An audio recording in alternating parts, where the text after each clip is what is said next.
تکبیر نعرہ تکبیر نعرہ رسالت نعرہ رسالت مسلک اعلی حضرت نعرہ تکبیر نعرہ رسالت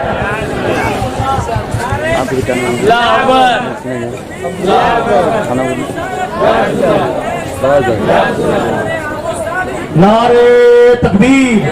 نعرہ تکبیر نعرہ رسالت پیر طریقت حضرت اللہ مولانا قطب الہدیٰ صاحب قبلہ اور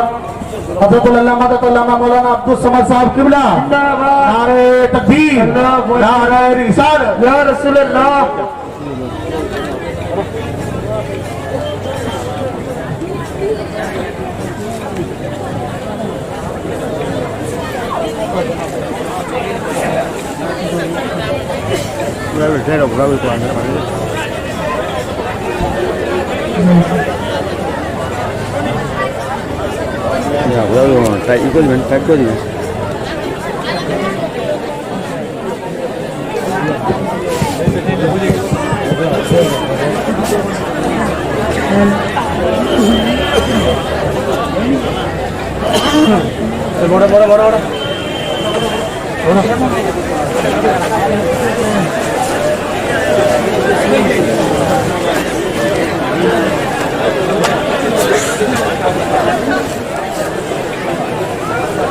حضرات اور اعلیٰ حضرت امام احمد رضا خان فاضل بریلوی رضی اللہ تعالیٰ عنہ کے ایک شعر کو سماعت کرا پھر معلوم ہوتا ہے کہ جہاں پر محدثین اکرام نے حضور علیہ الصلوۃ والتسلیم کے سیرت و کردار کو بیان کیا ہے، وہیں پر محدثین اکرام نے آقا علیہ الصلوۃ والتسلیم کے بیسوئے انور کے بارے میں بھی ارشاد فرمایا ہے۔ محدثین اکرام فرماتے ہیں کہ حضور علیہ الصلوۃ والتسلیم کے بیسوئے انور کبھی کانوں تک ہوتے تھے، حضور کے بیسوئے انور کبھی کندھوں تک ہوتے تھے۔ روایات میں اختلاف ہے، بظاہر ان روایات کو اگر دیکھیں تو بڑا تضاد معلوم ہوتا ہے۔ کوئی بیان کر رہے ہیں کہ آپ کے بیسوئے مبارک کانوں تک ہوتے تھے، کوئی بیان کر رہا ہے کہ آپ کے بیسوئے مبارک کندھوں تک ہوتے تھے، لیکن محدثین کرام نے بڑے مزے کی بھی تطبیق دی ہے، بڑے مزے کی تطبیق دی ہے۔ فرماتے ہیں کہ حضور علیہ الصلوۃ والتسلیم جب کنگھی فرمایا کرتے تھے تو آپ کے بیسوئے مبارک کندھوں تک ہوا کرتے تھے، اور جب حضور علیہ الصلوۃ والتسلیم کنگھی نہیں فرمایا کرتے تھے تو کانوں تک ہوا کرتے تھے۔ سبحان اللہ سبحان اللہ۔ لیکن اب یہاں پہ سوال ہوتا ہے کہ آخر اس میں حکمت کیا ہے؟ آخر اس میں حکمت کیا ہے کہ حضور کے بیسوئے مبارک کبھی کانوں تک ہوا کرتے تھے اور حضور کے بیسوئے مبارک کبھی کندھوں تک ہوا کرتے تھے؟ تو آئیے تصور ہی کی دنیا میں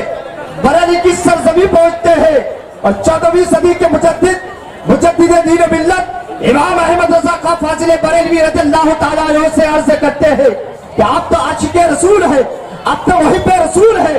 آپ ہی بتا دیں کہ آخر اس میں حکمت کیا ہے، وجہ کیا ہے کہ حضور کے بیسوئے مبارک کبھی کانوں تک ہوا کرتے تھے، حضور کے بیسوئے مبارک کبھی کندھوں تک ہوا کرتے تھے؟ تو میرے امام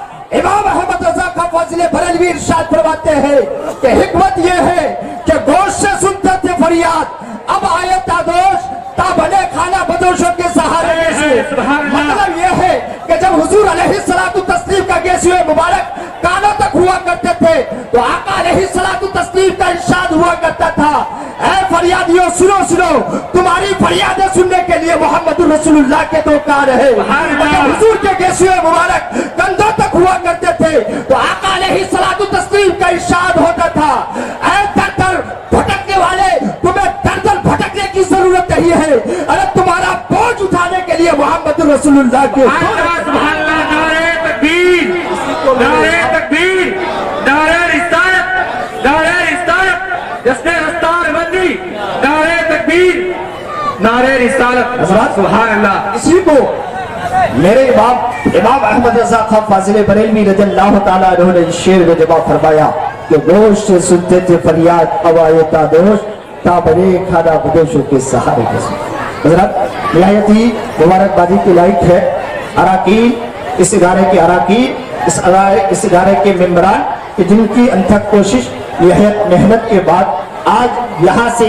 8 بچے فارغ ہو رہے ہیں حفظ سے۔ حضرات یہ تھے حضرت حضرت علامہ مولانا مفتی حفیظ الدین صاحب اللہ مدرجہ علی، جو ہم تمام حضرات کو عشق رسالت میں جام پلا رہے تھے، اور تمام حضرات بڑی ہی محبت کے ساتھ اپنی دل کی کھڑکیوں کو کھول کر سماعت کر رہے تھے۔ اب آئیے حضرت میں چاہتا ہوں کہ بلا تاخیر و تفصیل آپ کے سامنے میں مداح خیر الانام ہم سب کے مہمان حضرت علامہ مولانا عثمان غنی صاحب اللہ مدرجہ علی کا آواز دینے کے لیے جا رہا تھا، لیکن مفتی حفیظ الدین صاحب اللہ مدرجہ علی اشعار رضا سے ہمیں اور آپ کو سمجھانے کی کوشش کر رہے تھے۔ 11ویں شریف کا مہینہ بھی ہے اور غوث اعظم کانفرنس بھی، اس لیے مناسب سمجھتا ہوں کہ سرکار اعلی حضرت نے جو ارشاد فرمایا، واہ کیا مرتبہ ہے غوث والا تیرا، واہ کیا مرتبہ ہے اے غوث والا تیرا، اونچے اونچوں کے سروں سے ہے قدم اعلیٰ تیرا، اور تیری سرکار میں لاتا ہے رضا اس کو شفیع، تیری سرکار میں لاتا ہے رضا اس کو شفیع، جو میرا غوث اور لاڈلا بیٹا تیرا، جو میرا غوث اور لاڈلا بیٹا تیرا